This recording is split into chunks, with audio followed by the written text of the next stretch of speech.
¿Qué tal amigos y amigas? Bienvenidos a Políticamente Insurrectos. Los saluda Jorge Bayón Artaza. El día de hoy tenemos una entrevista sumamente importante por el contexto y por supuesto también por la trascendencia que significa este hecho. Vamos a conversar con la doctora Rocío Trujillo, es asesora legal de AIDESEP y también abogada de los familiares del fallecido, del asesinado, dirigente, defensor ambiental de Ucayali, Edwin Chota. Hay que recordar que hace unas horas, aproximadamente 24 horas atrás, la Corte Superior de Justicia de Ucayali ha sentenciado a 28 años, ni más ni menos, a los involucrados en el crimen, el asesinato de cuatro dirigentes, de cuatro defensores ambientales de la comunidad xénica de Tamayo, de Alto Tamayo, Sahueto. Así que, doctora Trujillo, gracias por atendernos y para poder conversar y darnos detalles respecto a esto y por qué la trascendencia de este caso. Bienvenida.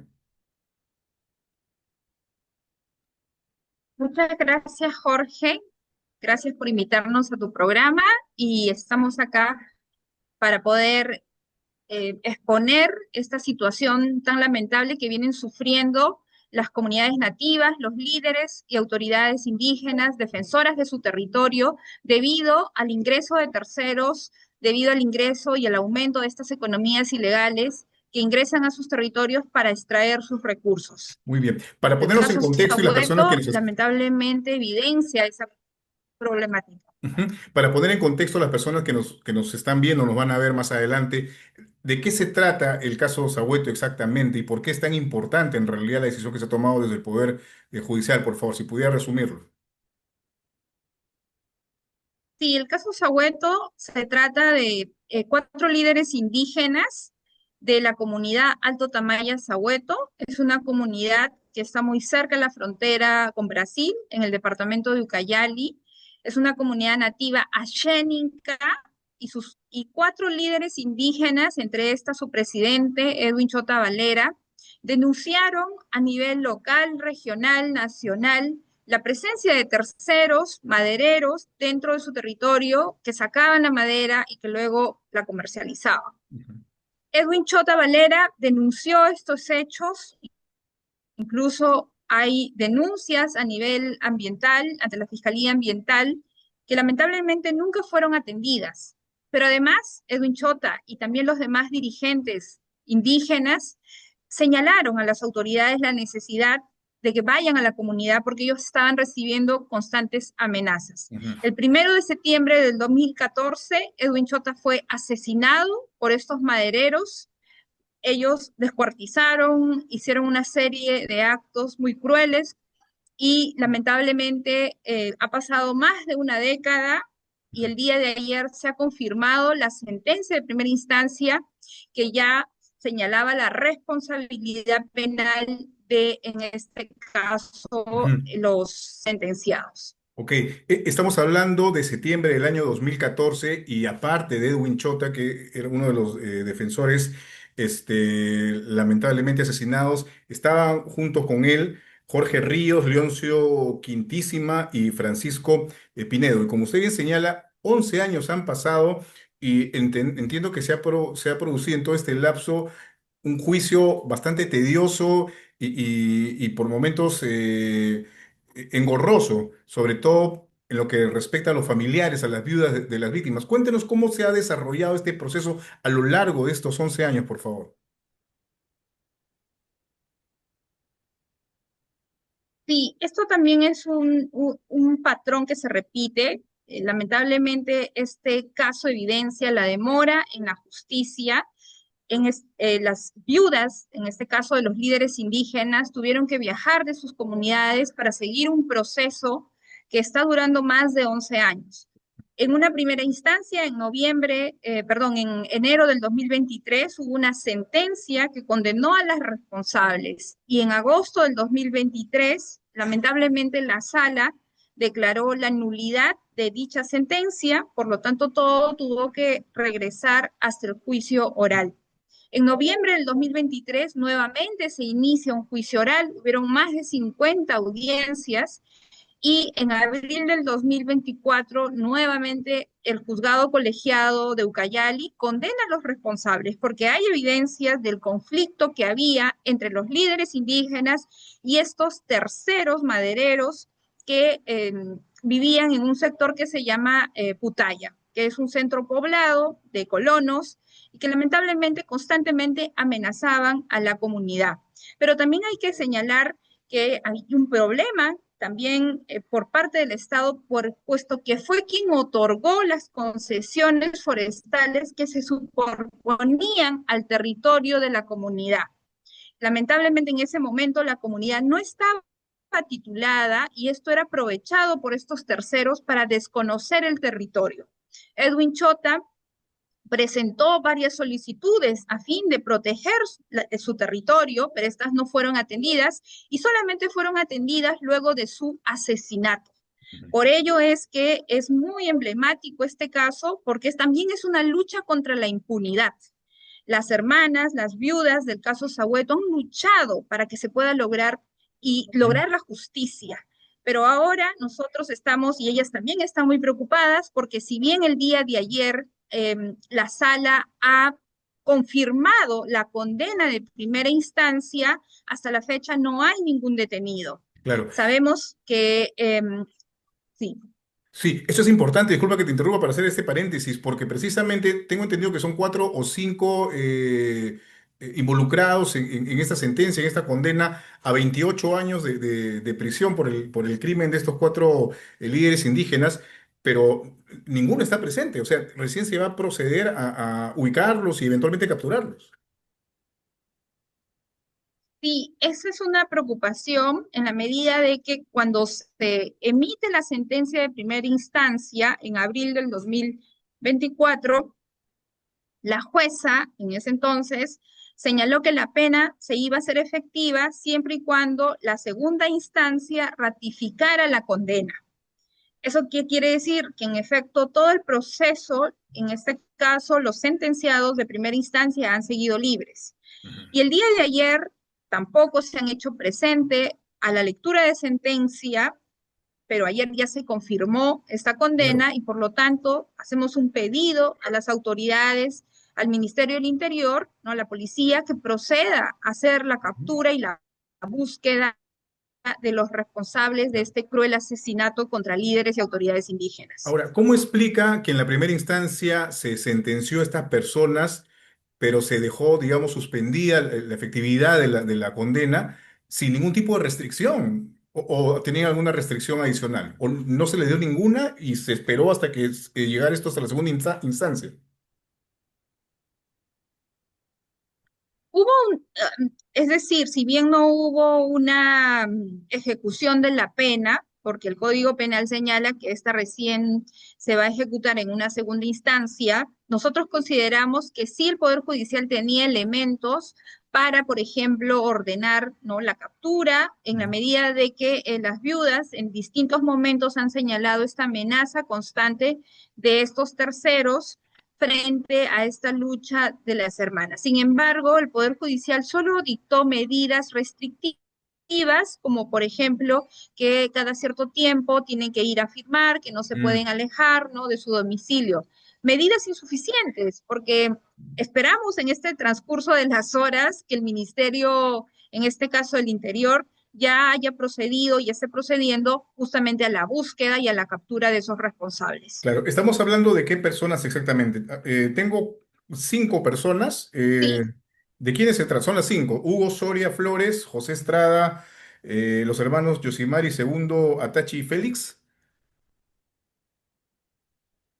sí, y hay un acusado más que es Eurico Mapes. Sin Ujú, embargo, Eurico Mapes ya no se presentó en esta segunda instancia ni en la anterior de la primera, ujú. y por lo tanto sabemos que se ha ordenado la captura respectiva, pero en el caso de él está pendiente el juicio oral, porque Ujú. claro, en la medida que él se ha jugado y este proceso se ha seguido solamente contra los 4 personas que has mencionado. Eurico Mapes sigue libre y por ello también es importante, como hacíamos referencia, que las autoridades procedan a hacer la captura respectiva y la búsqueda como Claro. corresponde. Ahora, de estas cuatro personas, ¿se ha logrado identificar plenamente en la sentencia los autores intelectuales, digamos, o solamente estamos hablando de los autores materiales de este crimen cuádruple que se produjo en el 2014?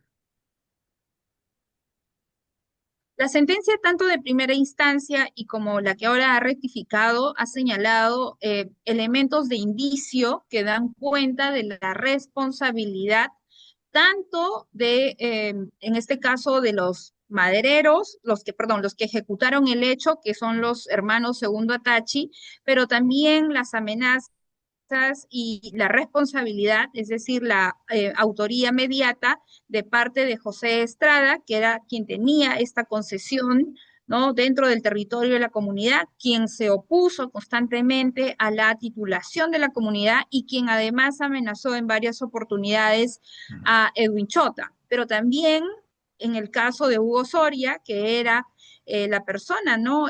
Que de alguna forma copiaba esta madera, que recibía, y que Edwin Chota logró, luego de un seguimiento de la madera que salió de su territorio y pudo llegar a Capucalpa, y en ese momento encontrar la madera que se había extraído ilegalmente de su territorio en un aserradero. En ujú, ese aserradero, Hugo Soria se presenta como propietario de esta madera y es ahí donde Hugo Soria señala y dice: un saguatino va a morir. A ujú. partir de eso se levanta una acta fiscal donde se da cuenta de esta amenaza a la vida y la integridad, y Claro. también Edwin Chota luego presenta una solicitud de garantías frente a esta persona. Es decir, hay elementos Ujú, previos que dan cuenta de esta amenaza, pero hay testimonios también de los miembros de la comunidad, como también luego los peritos, que había un conflicto latente y constante, sistemático, entre los miembros de la comunidad nativa Alto Tamaya Sahueto y en especial sus líderes, quienes denunciaban estos hechos de extracción de la madera de su territorio, y estos terceros claro. madereros que no respetaban a las autoridades indígenas ni tampoco respetaban, en este caso, a los miembros de la comunidad. Claro, y digamos que con suma alevosía, ¿no? Porque entiendo que este grupo de líderes indígenas, o sea, los han, digamos, interceptado o secuestrado, en fin, o emboscado, camino a otra localidad fronteriza con Brasil, porque se iba a desarrollar una reunión entre líderes indígenas, más o menos, o sea, había una planificación previa respecto a lo que se iba a hacer con estos defensores medioambientales o territoriales. En efecto, también se ha demostrado cómo es que se planificó, es decir, estos terceros madereros planificaron el asesinato. Primero, bueno, los siguieron, tanto a Edwin Chota y a los líderes, que como bien señalas, ellos se dirigían a una comunidad indígena en Brasil, a Xaninga, es la comunidad Piucha, que ellos justamente se iban a reunir para ver el tema de la defensa de su territorio, en la medida de que las autoridades regionales, nacionales, no tomaban en cuenta las denuncias que realizaba Chota. Y es por eso que en ese camino en cual ellos se dirigían, fueron emboscados por estos terceros y probablemente asesinados. Ujú. Ahora, ¿funciona el mecanismo de protección para los defensores medioambientales? Porque tengo entendido que hay normas, hay leyes, entre comillas, orientadas a precisamente salvaguardar la vida de estas personas. ¿Está funcionando eso? Bueno, tenemos que recordar el caso del Apu Quinto Inuma, que a pesar de tener una medida de protección, él fue asesinado, ¿no? Lamentablemente, tenemos que señalar que este mecanismo, si bien hay una responsabilidad de parte del Ministerio de Justicia con otros ministerios, ¿no? Para establecer medidas de protección, estas no son suficientes.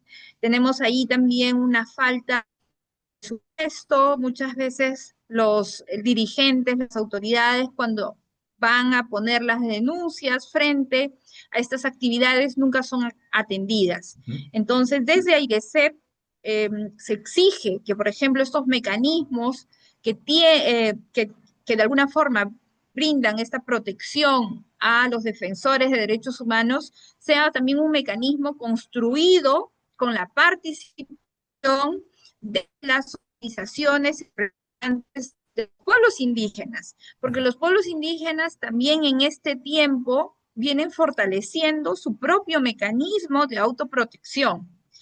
Entonces, también se hace un llamado a que el Estado pueda entablar una coordinación con estos mecanismos que surgen desde las autonomías de los pueblos indígenas, Ujú. Muy bien. Y porque un mecanismo intersectorial que lamentablemente no ha funcionado solo, lamentablemente no va a tener un resultado efectivo. claro, y estamos hablando de cuántos líderes indígenas o defensores medioambientales asesinados en los últimos 10 años aproximadamente. Yo recuerdo una cifra espeluznante, 30 líderes por lo menos asesinados. ¿Es correcta esta cifra y en qué periodo, por favor, si nos podría ustedes precisar eso? Sí, desde IDESEP hicimos una base de datos y se determinó que desde el 2014 hasta el 2025 aproximadamente son 35 defensores indígenas asesinados por la defensa de su territorio. Pero esto se suma también un letardo en la justicia, porque en este caso Sahueto es el primer caso que logra tener una sentencia condenatoria en segunda instancia donde se ha determinado la responsabilidad penal de los asesinos. Pero detrás de Sahueto vienen otros casos y también quiero resaltar que si no fuera por el apoyo del movimiento indígena, tanto AIDESEP, tanto ORAU, a las hermanas del caso Sahueto, pero también de los aliados de la comunidad internacional, lamentablemente este caso hace rato hubiera quedado archivado. Sin duda. Ahora, eso es, digamos, en el tema propiamente del caso Sahueto.